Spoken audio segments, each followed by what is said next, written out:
When I told my wife Linda I got fired, her eyes filled with tears. 20 years, Robert, 20 years, she said.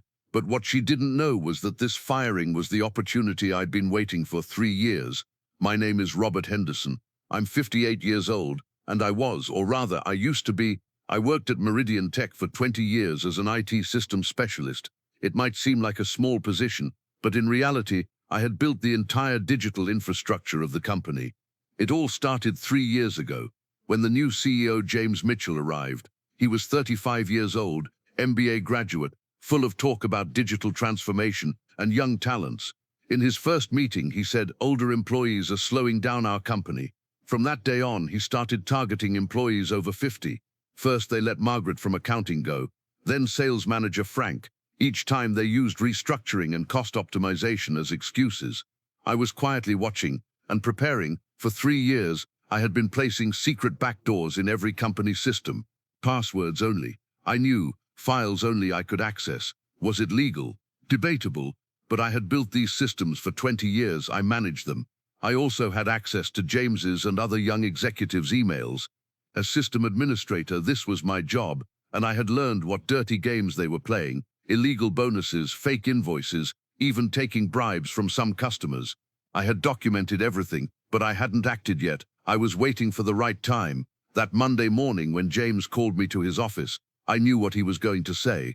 Robert, this isn't an easy conversation, he began.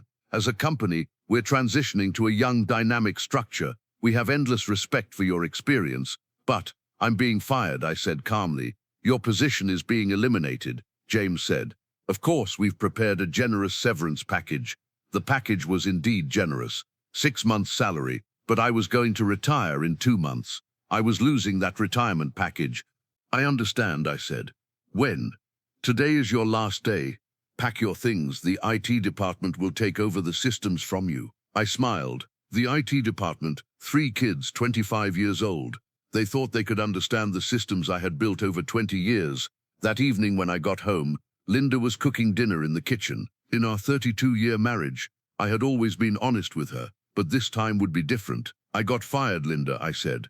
The spoon in her hand fell to the floor. What? How? James wants young employees. He let me go. Linda started crying.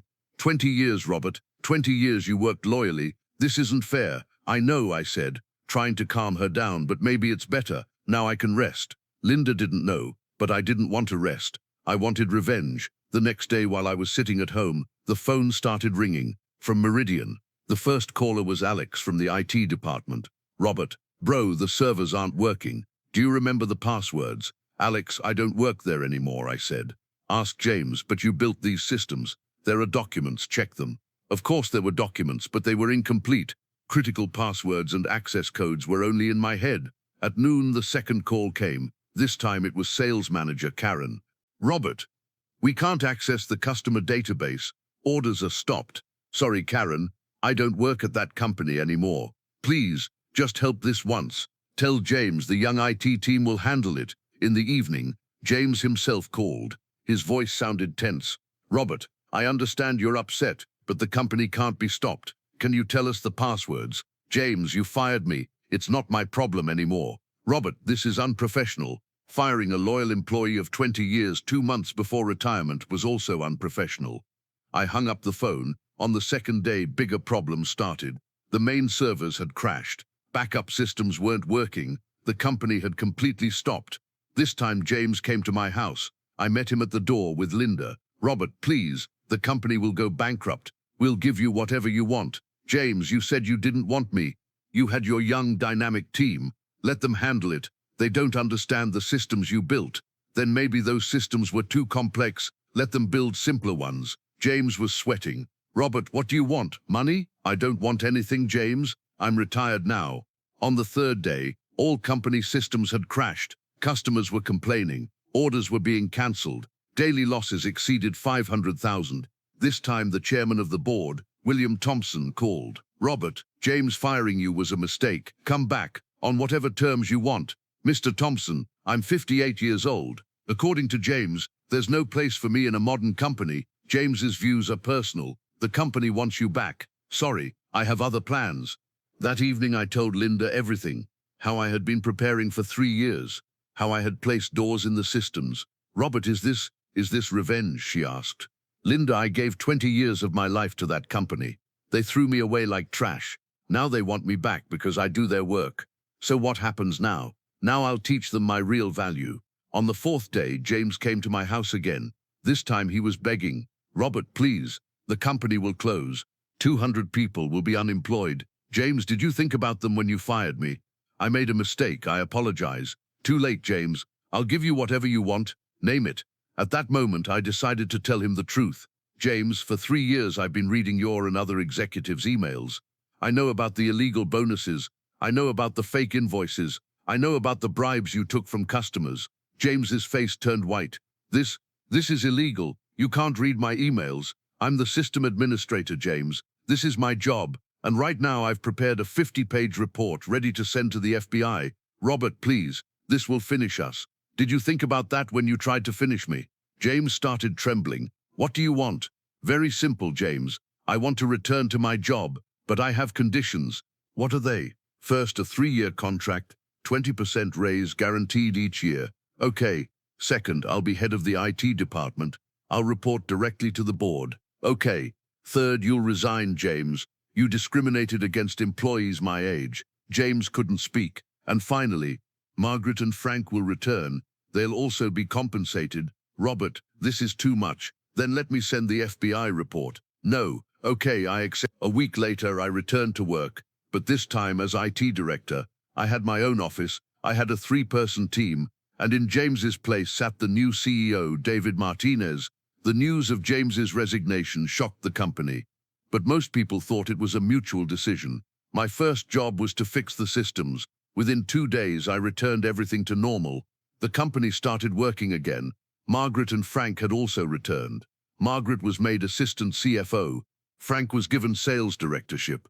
3 months later, at the board meeting, William Thompson thanked me. "Robert, you saved the company. Our ability to get through this crisis is entirely thanks to you." "I just did my job, Mr. Thompson. Can I ask you a question? Are you the only one who knows these systems? Doesn't anyone else know?" I smiled. "I've been doing this job for 20 years, sir. I designed these systems, I built them. Of course, only I know. Will someone else learn from now on?" "Of course, but this is a long process. It could take 3 to 5 years," William Thompson understood. "Until I left, the company needed me." 6 months later, I heard that James had found a new job.